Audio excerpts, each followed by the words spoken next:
Today, I would like to talk about the power of the Fourfold Sangha to bring awareness and action for environmental protection into the world. Therefore, I have one of our young friends who is a young environmentalist himself here with me, who will also speak after me. So, monastic life is not just about praying, studying, meditating. Monastic life is so much more than that.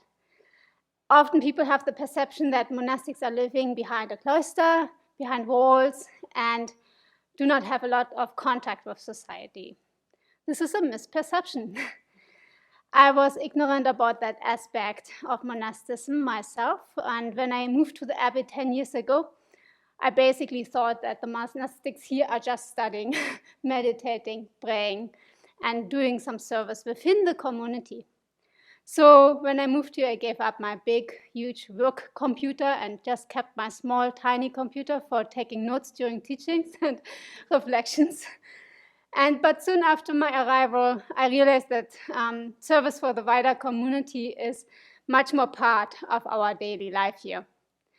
Probably I was so focused on my wrong perception that it did not even occur to me to look more closely, to observe a little bit more what is actually going on here.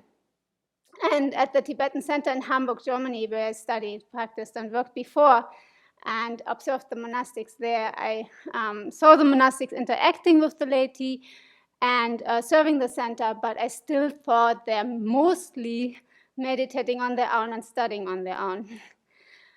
So monastic life is not like that. When you come to Sravasti Abbey and you open your eyes and listen carefully, you see that monastics here are deeply embedded within society. Monastics here invite lay practitioners and students almost all year around.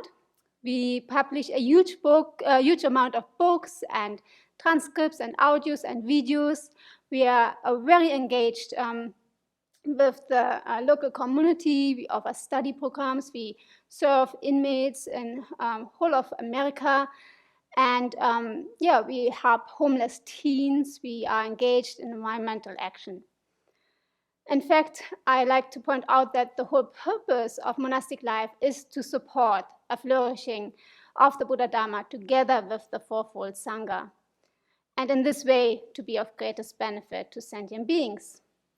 So according to the scriptures, so His Holiness the Dalai Lama in volume 4 of Following the Buddha's Footsteps says, if the Buddha's doctrine flourishes depends on the presence of the Fourfold Assembly, bhikshus and bhikshunis, male and female fully ordained monastics, and male and female lay practitioners with 5 precepts.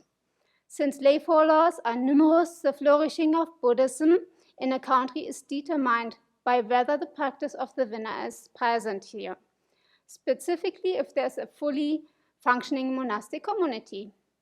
That is one that keeps the 3 rites, the fortnightly confession, posada, vasa, the rains retreat, and the invitation for feedback, the pravarana.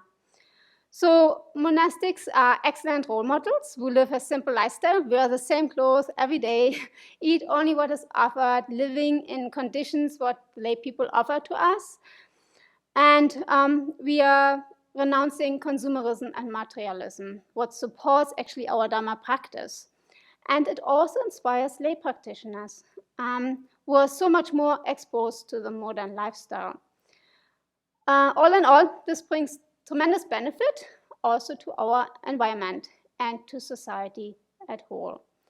So people who visit us, live with us, study with us, offer service with us, they can see that living simply does not mean being less happy, less joyful. Rather, they realize that we are more happy, more joyful.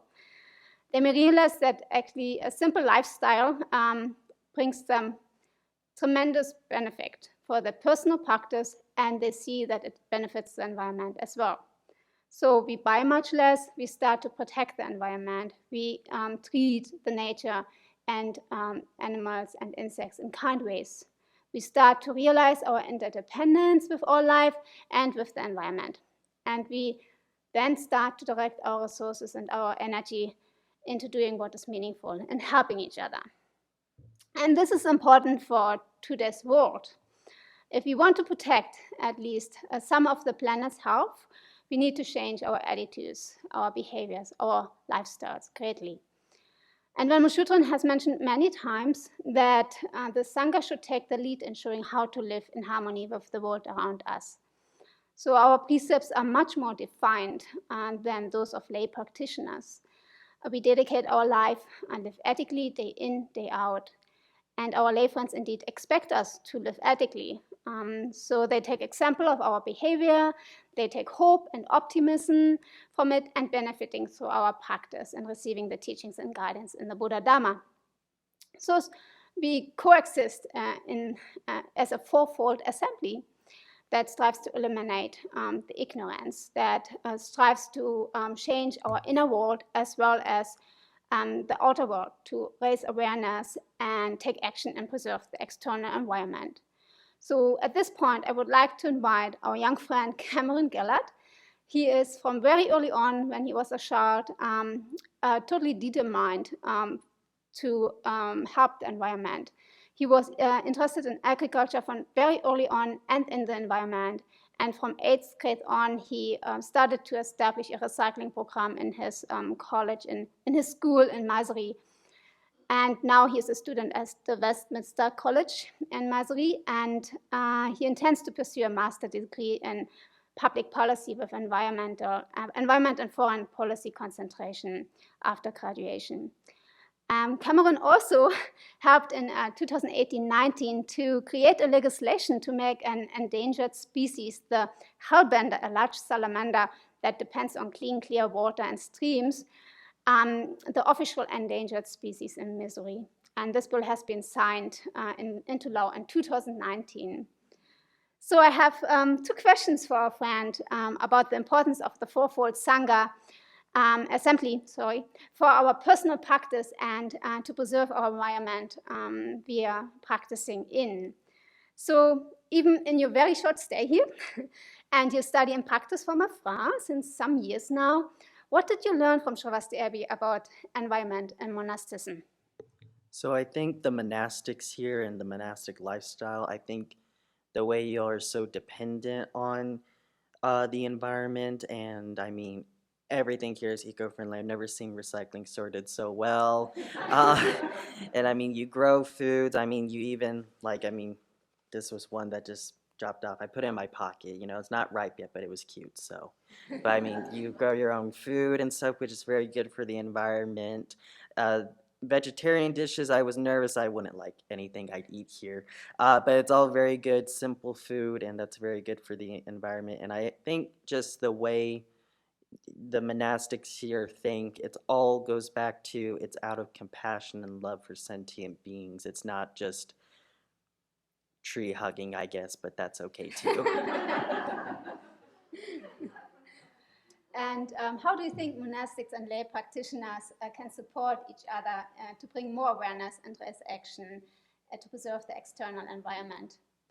I think Sravasti Abbey is doing a very good job, but I think even like a spokesperson, like we kind of talk about, like maybe someone here is a fellow tree hugger. I'll be honest, I am, and can work with the actual community not this community, the outside community in Newport, Spokane, and create programs such as working with local groups like maybe Greenpeace or Sierra Club groups. But I think the main thing that bringing lay people here just to see how the monastics live very simply and with so much reverence for the environment, you know, I guess it never occurred to me you could put a bucket in the sink to save the water and take it outside. But bringing lay people to see that helping the environment should be very core of everything we're doing, especially us who are very consumerist and have to have every new t-shirt there is, I guess, and going and living a lifestyle like that too, which is, of course, goes back to the Buddhist teachings of love, compassion, and like you mentioned, the Fourfold Sangha. I think anything we do as Buddhist, all of our goals won't be achieved if we don't do it as a Fourfold Sangha. Thank you, Cameron. I hope that we can work together much more, and that many more monastics and lay practitioners work together, inspire each other, help each other, and help all sentient beings surrounding us, because we live in this planet together, and we can reach awakening on this planet together as well. So maybe make this 21st century to a century of environmentalism and of personal change, transformation of our minds, and attain Buddhahood together.